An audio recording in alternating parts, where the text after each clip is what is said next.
than me. Awesome. So we're going to allow a couple more people to come in. Awesome. We are live. And holy shit, we have 57 people, Corey. God, you have so many friends. I can't believe that many people actually wanted to watch this based on the topic. Why can't you believe that? It's a great topic. No, it is. It's just, I mean, all these like product people just came out of the woodwork. Does that mean I have to leave the room? Do I have to leave to allow the product people on?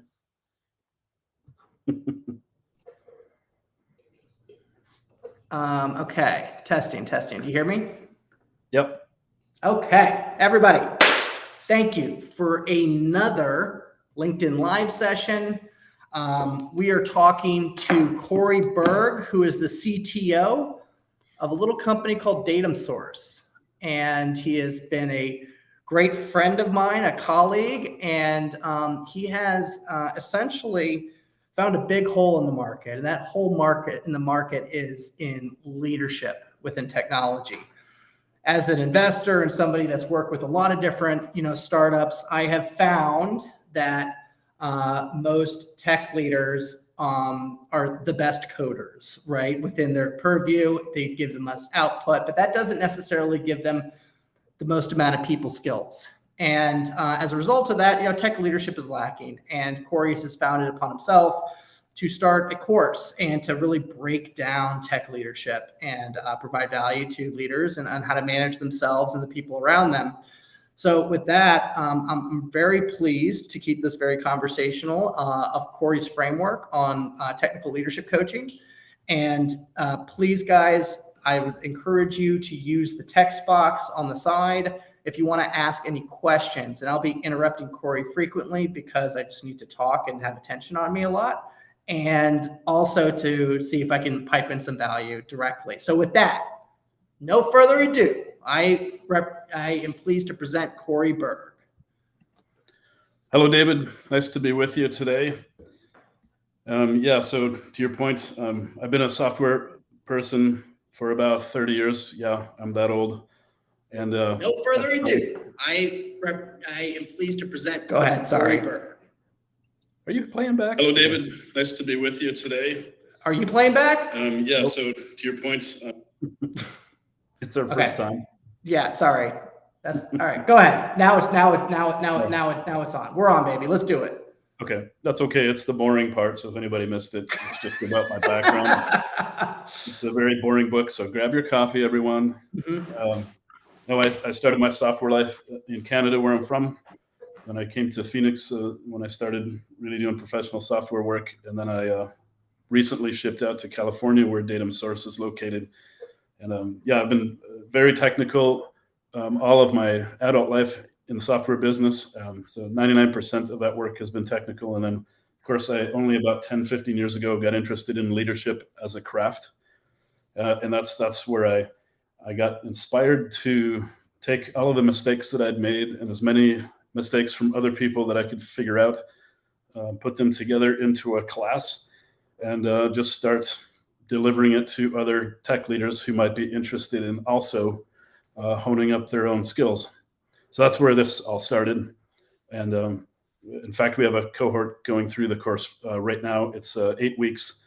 And we touch on a lot of different topics, from things that technical people usually find more natural interest in, such as how to design a tech organization, which always goes beyond tech. It includes product, it includes QA and so forth, to more of the soft skills territory that you were mentioning earlier, such as managing yourself, which is inspired a little bit by Peter Drucker, but goes a lot deeper, I think. And so what I try to do is help the inspiration is to help other people learn some of the lessons that I've learned and take in some of the introspections that I've had to do in my life and career, and to perhaps help them along that journey the way I've had some help along that journey, just to give something back to the industry. So that was the inspiration. Awesome. Cool. All right, let's give out the goods. Okay. I don't know where you would like me to take this, but I can kind of walk through some of what we cover, or some of the way I structure this, and the way I think about it is I think about it in terms of five core components of leadership. And the first one that we You go got a through. slide? Give me a Would you like me slide. to share? Yeah, give me a slide. I'll give you a slide. I mean, Moment, we could have done David. this. We could have done this on a podcast if I didn't want to see a visual. Give me a slide. Throw up a slide. All right. Give me a second. If anyone has any questions, you can feel free to shoot them You in. look like shit, by the way. Are you shaving? Are you bathing? What's going on? Didn't you get the memo? It's the playoffs.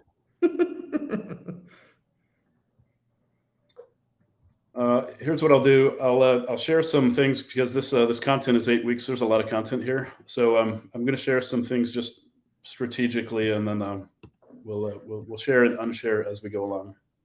Excellent. Again, anybody that just jumped on, any questions specific to the material or the topic, please just enter it in the chat, and I will interrupt Corey to ask to make it relevant. Interrupt frequently. Okay, so when we first start out, there's some really basic stuff that seems obvious to anybody outside of tech. Certainly, if anyone has come up through the ranks of non-tech organizations, this is really obvious.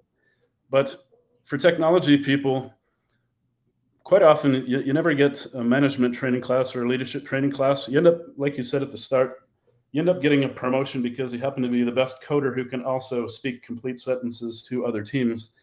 And I find that to be a very hard way to come up through the ranks.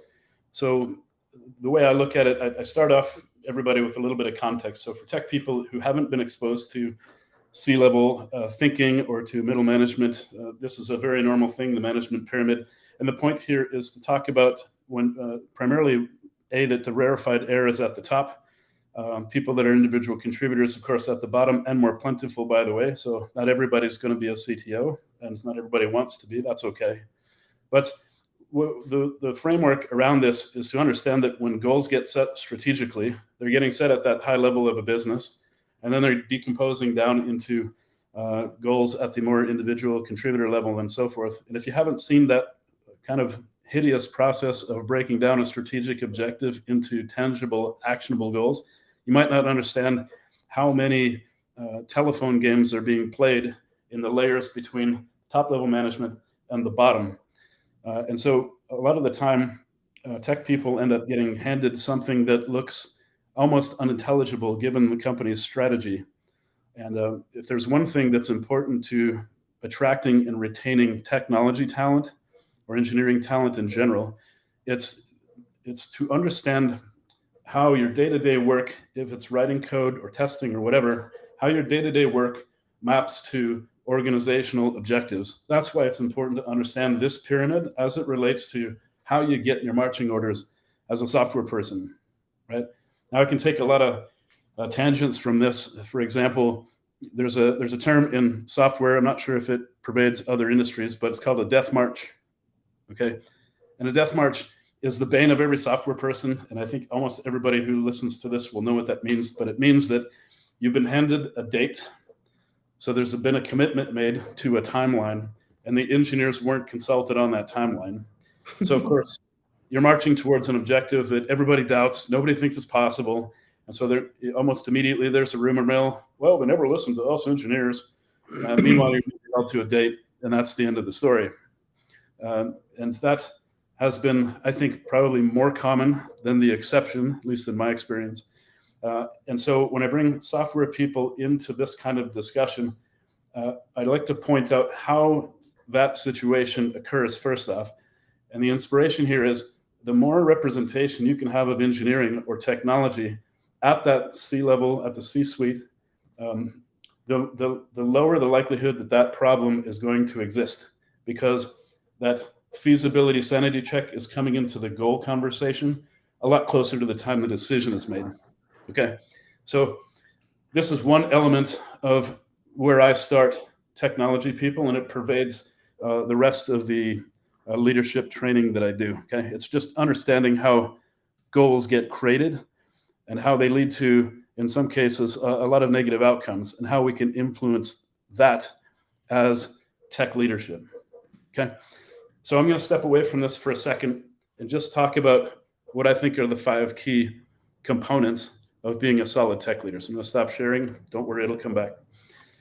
The 5 key elements, and this is coming from my own personal experience, are managing yourself, which I think is at the very basic. So I do a lot of work on awareness, both, and you and I have talked about this a lot, both on myself personally and professionally. So I talk a lot about managing oneself and being aware of the placement of you within your org, of you as a person, and how you reflect what you bring to your job, how you reflect that into other people that you work with. So, for example, the words you choose to use, the attitude that you bring into situations. If you prejudge a meeting, for example, that meeting will probably go in the direction of your prejudgment. Okay, so manage yourself is, I think, the first and key element of being a leader. And really, that's not the technology specific thing. That's a leadership lesson for everybody. So quick question. Do you think that persona of an engineer is different? And I'm generalizing, right? Awareness, right? This may be a people issue more than so a job type, but between engineering, product / sales, leadership, right? Let's put those in one bucket. I mean, is there like an archetype, personality type that you see differently between these different domains commingling? I do, from the sense that, well, first off, I'm not sure I can generalize in every scenario, but if you look at, for example, a typical sales persona, we're talking about, I think, a heavier density of extroverted personality types. And then if you look into the engineering ranks, ironically, you see, in my experience, probably a 50-50 split between more introverted personality type and extroverted. And the reason that's important is that they react to different stimuli in different ways, right? So the systems of rewards and recognition can and should look different between those audiences. And so the tools that you employ in kind of showing somebody or illustrating how to manage themselves actually looks different between those audiences. So I think how you motivate a sales team, and this is why salespeople get commission, it's not only to drive revenue, it's because that personality type reacts well to that sort of goal setting. Engineers, I think, are driven a lot differently. Actually, there was Daniel Pink said it pretty well in one of the videos he had online. He said, people are generally motivated by 3 things: purpose, autonomy, mastery. And I think engineers are very, very much along that ilk. And this is what I get into with this course. So it's managing yourself, but a lot of it is based on how do you establish clear goals. So clear purpose is very important for engineers in what I said earlier. Understanding how the coding work or the work on the street is impacting and achieving that high level goal. That's super important. If you can show an engineer line of sight to the problem they're solving, I don't think there's anything more motivating than that, in some cases, including compensation, which is where I think HR people sometimes don't quite fully understand what motivates technical stuff, for example. It's a long-winded answer to your question. Got it. Quick question before we continue on to your 5 pillars is, if I'm a middle manager or below, how can I influence the goals when a death march has been implemented or created? Well, you get to it before it's been created is the ideal answer. But this is actually a really good question. So there's a couple of things, and this is where I think that it's more important that a tech audience be at the table when these goals are being drafted, because without that feasibility check, who knows what you're committing to. So the first thing is to have a seat at the table. The second thing is, so let's say you're a CTO and you're at that table, you're not coming up with feasibility estimations on your own, right? You've got an engineering team behind you. The approach that I think is preferable, having done this and worked in this, is to involve the engineering staff in the process of feasibility checking whatever the goals are, right? And I get into there's a deep topic around here on estimation, which is a challenge in the software business because it's not like building bridges or buildings. It's a more abstract art and science. But the key point here is involve the engineers in the feasibility checking, right? Not only does it make them feel like they're somewhat bought into the decision making, but they have some input into the date commitment. Like a business is going to need the team to commit to something, right? So in software, you have the whole iterative development kind of religious connotation to it, and we can't commit to dates because, oh gosh, we just can't figure out what the definition of done is half the time. But that's not how you run a business. So you always end up in this kind of tug of war. It's natural friction to some degree, but the business has to make commitments. And sometimes those are really public in terms of the sales targets or whatever.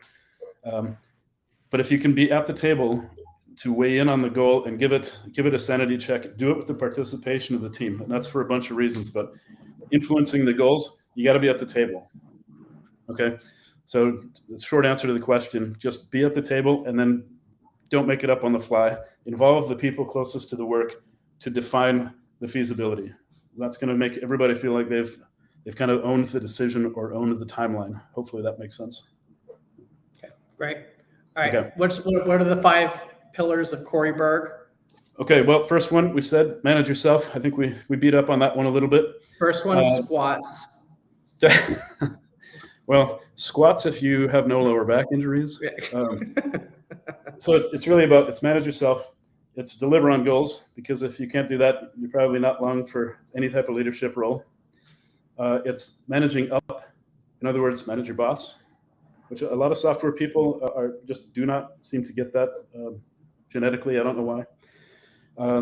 When we spend some time leading the team, obviously this is about leadership. So it's about coaching. I have a very player coach mentality when it comes to software. So it's about leading the team. And then it's also about nurturing relationships. So those are the 5 pillars: manage yourself, your boss, deliver on goals, lead your team, nurture relationships, meaning relationships outside of engineering, not just hanging around in the bubble of building stuff. Okay. Got it. Follow-up question. So what happens if the death march has been initiated already, right? And you don't have the luxury of having a seat at the table? Yeah, it happens all the time. I think the biggest thing you can do there is there's an old saying. Have you heard the iron triangle? Does that ring a bell? Mm-mm. It's a triangle. Is that a diet? It could be, David. So there's ketosis. No, it's not a diet. It's not a diet. The only dietary advice I'll give here is if you're in a caloric deficit, you will lose weight. Period. Simple math. Yeah. Iron triangle, good, fast, cheap, right? You can only pick 2, right? And that's reflective of a natural trade-off that happens when you're in one of these death marches. You've only got a certain amount of resources to work with. So either you're going to have to, change your staffing level, invest maybe in some outside help, or drop functionality, right? So there's a natural triangle with regard to project management and feature fulfillment and so forth. So when you have a death march and you're up against the wall and you're not sure it's feasible, there are 2 things you got to do. One, you got to raise risks early so that the business can react to them, perhaps push out the date, right? Whatever that is. And then you have to act with kind of a consulting mindset to your leaders. And then what that means is take those levers. If you see areas where, okay, we could actually achieve this more quickly if we just outsource part of that to a third party. Well, if your leaders don't know that, it's not going to happen and it's going to be on your back. So increase the awareness level of the business and the other leaders to the assumptions you're seeing made on the ground. I would say that's probably what you most often see in a death march that gets mitigated, is there's a good communication channel of feedback from the work that's happening into the leadership level so that replanning and expectations can be kind of reworked, if that makes sense. Is there something to necessity and scarcity leads to kind of innovation, and like having these goals will like make people think out of the box from an engineer perspective? Or is engineering just so prescriptive that, there's really not many different ways to skin that cat? How do you think about that? That's a good question. I'm not sure I've looked at it that way. I do think that delivery pressure, generally speaking, is a good thing. There's such a thing as too much delivery pressure. I don't know about you, but for example, for myself, if I'm working 80 hours a week, I'm probably not in a creative headspace. So if you're working your team to that level, I don't care if they have a cape on with a big red S. They're probably not doing their highest and best work. Okay, there is a Maslow hierarchy in any technical craft, I think in any craft period, where if your people are overworked, if they're looking over their shoulder because your company is not doing well and they're fearful for a paycheck, they're not going to do their best work. So you've got to always try to guard, especially the engineering team. This is usually a bottom line team. They're the most expensive resources you've got in the company. You want to try to make sure they're spending the majority of their time in their highest and best creative state. And a little bit of pressure, I think, is a good thing. Too much pressure is not a good thing, and actually will work against you. So I do think there's room for trade-offs in there that don't necessarily look the same as teams that aren't doing this more art plus science work. Does that make sense, David? Awesome. Yeah. That does make sense. That does make sense.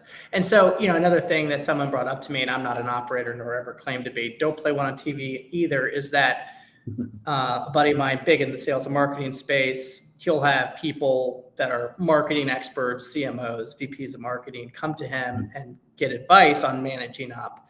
And they say, so-and-so, my CEO just doesn't get marketing. And his advice is run, right? If you don't get it, then you shouldn't be at that company. Does that resonate with you? I mean, if you're in the software business and they don't understand how software development goes, is there something to that? I think there is, to be honest. Again, software isn't like other quote unquote engineering disciplines. In fact, I see a question there. Anna will come back to that. Software is a lot more abstract, right? It's not like shoveling rocks into wheelbarrows is something I've said a lot. It's not, like civil engineering. There's a code book. There's a book of shortcuts. Nobody calculates stress on structures in buildings from first physics principles, right? There are books, there are codes, there are abstractions that are commonly used and followed. Software has those elements, but I think the hard part for non-software people when they look at it is that they naturally think of it like it's a building or like it parts as a datum example, right? Engineer draws a diagram, it's all simulated on the computer, hands it off to a supplier builds it, sends it back. Ideally, one version, it's done. And then you install it on something and you never talk about it again. Similarly, you don't see people buying version 3 of their house.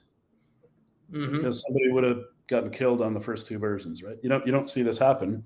And I think that's what people naturally think of when they think about building things. And software is fundamentally different because when it's done well, it's done being very, very close to the intended usage of the software. In other words, get the engineers line of sight to who's using it. And sometimes that's actually hard to tell.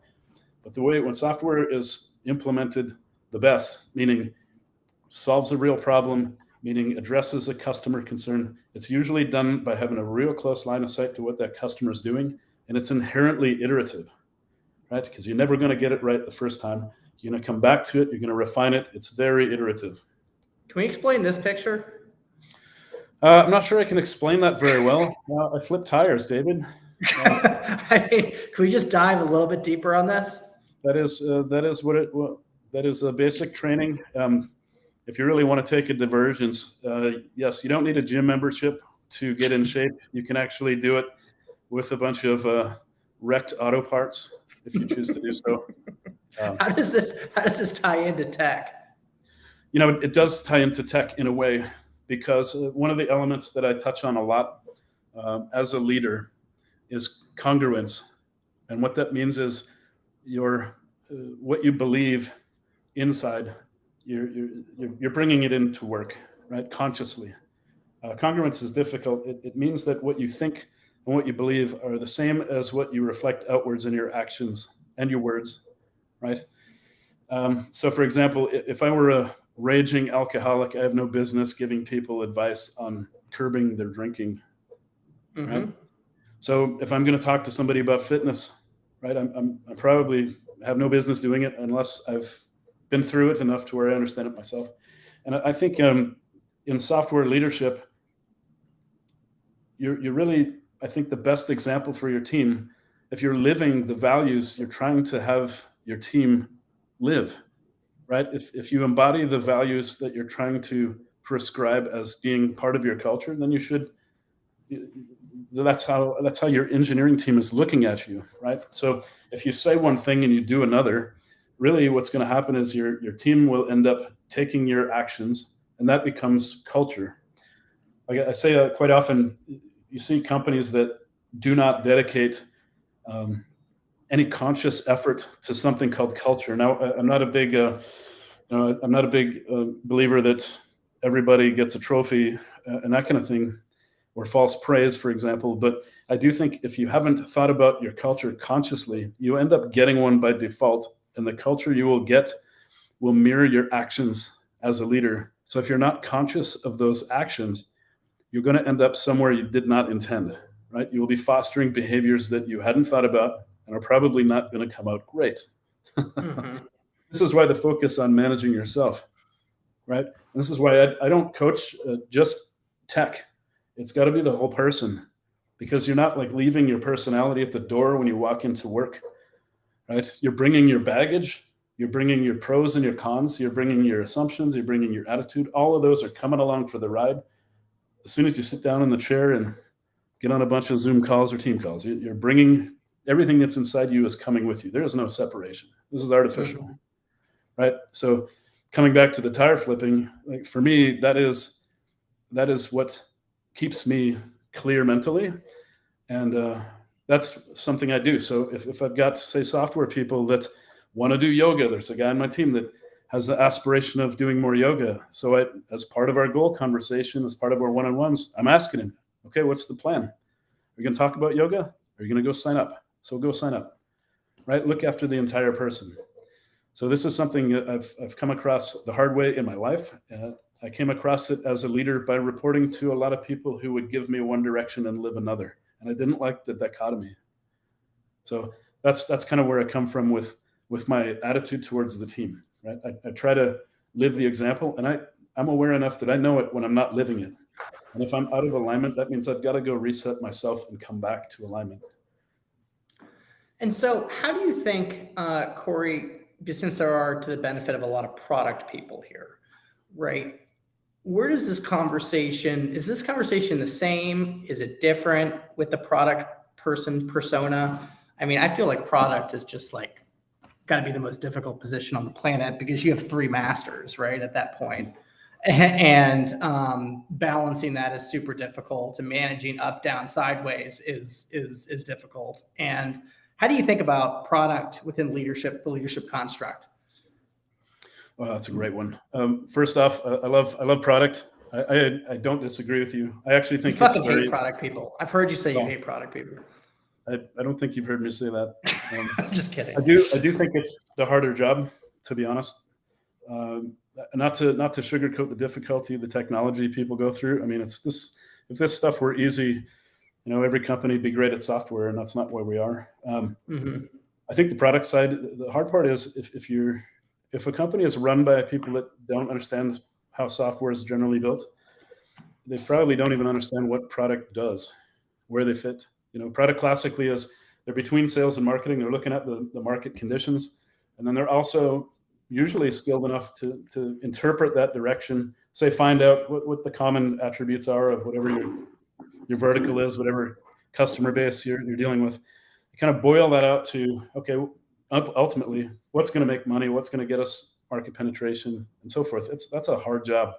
And then to have to look inwards to the software side makes it way harder. But I do think the same principles. You're playing 3D chess there, right? It is. Yeah. 3D chess, where the pieces sometimes disintegrate in front of your eyes. Software joke.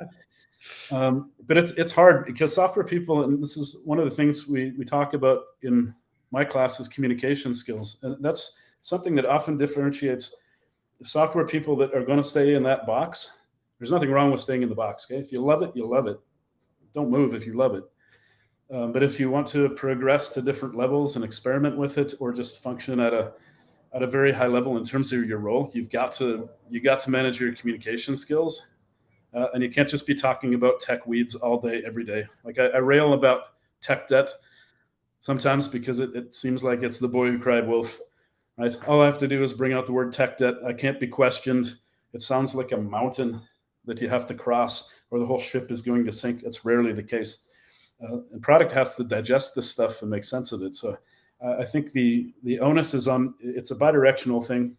Product has to come in with market conditions. I want product people to get engineering closer, and then engineering has an obligation not to fill the space with a bunch of technobabble, but to really look hard at the problem they're trying to solve and be a partner to the product side. That should be a partnership. It's like a relationship.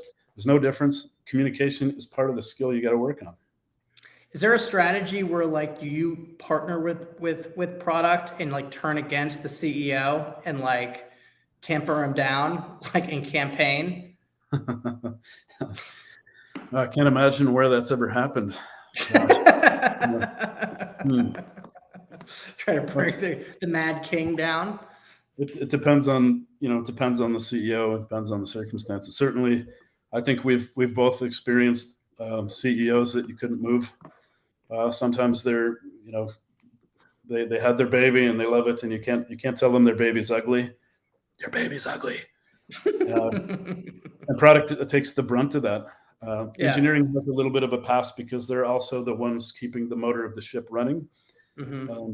So you've got to be a little bit delicate with that. And I think CEOs are usually, or at least the high-level leaders, are aware of that. Product is in a much more dangerous position, I think. Awesome. Yeah. So what would you say are the couple of things that a technical leader, a leader in general, product leader, someone who's working with technical people, they can do starting right now to make them more effective in managing their teams? Oh yeah, there's so much, David. Something you can do right now is simply on the street is being aware. I talk about this all the time. Awareness is the very first step. And there's a lot of things you can do to increase your own awareness. What do I mean by awareness? It means paying attention to how you show up. Okay. Leaders, I find, don't always pay attention to this. They think, okay, I'm in a leadership role. I'm going to get consumed by a bunch of goals, and I'm not thinking about it enough to realize I'm a one-trick pony, and all I do is dissect goals and throw it on downhill. And that's missing, I think, a large part of certainly the fulfilling part of being a leader. So for me, it's awareness. And one of the ways to increase your awareness is to be open to feedback and go get it, right? I'll give you one example. Probably the hardest. How does meditation fall into awareness? These are the most embarrassing pictures, David. Yeah. Actually, meditation is one of the tools we talk about to increase awareness. And I found that the key value of meditation to a leader is to become aware of the observer. In meditation, you talk about being the observing entity of your thought stream. Okay. That's important as a leader because that is, I've used it personally as a tool to increase my own awareness. I'm suddenly aware when I'm in the thought stream, when I'm working on autopilot. And sometimes it's really difficult to be aware of that because you go back to your roots so quickly, especially me I came out of coding for a long, long time. It's real easy for me to go back there and think that I have the solution, but my team actually is the one that's supposed to have the solution. And I should be helping them elevate, right? I'm not going to walk in with the answer. I'm going to help coach you towards what I think is the answer, but you're going to find it. And sometimes it's going to be better than whatever I would suggest. So the big thing that leaders can do right now today is start working on your awareness. And out of that, all of these other things will grow. Here's an example. In your next one-on-one with your team, ask for feedback. And it doesn't have to be something as lame as, gosh, could you give me some feedback? Just give me feedback. One question I always use is, I say, okay, right at the end, I'll go, can you tell me what you think we should be doing more of or less of, or what I should be doing more of or less of as a leader? It's an easy way to ask for some feedback in a not so blunt, silly, obvious way, right? You're asking, okay, are there obstacles that are in your way that as a leader, somebody is expecting you to remove? Is there something in the road that you can be doing something about? Another way to do it is to just ask, do you have all the tools necessary to do your job? Right? I've sometimes used the expression, my job as a leader is to say yes. As an engineer, your job is to make it easy for me to say yes, right? So don't come to me with a mountain of tech debt and say, this is a problem. Come to me with some suggestions, with a solution, and we can work through it together. I mean, I'll help you structure your thinking and whatnot, but I'm looking at you to come to me with a plan.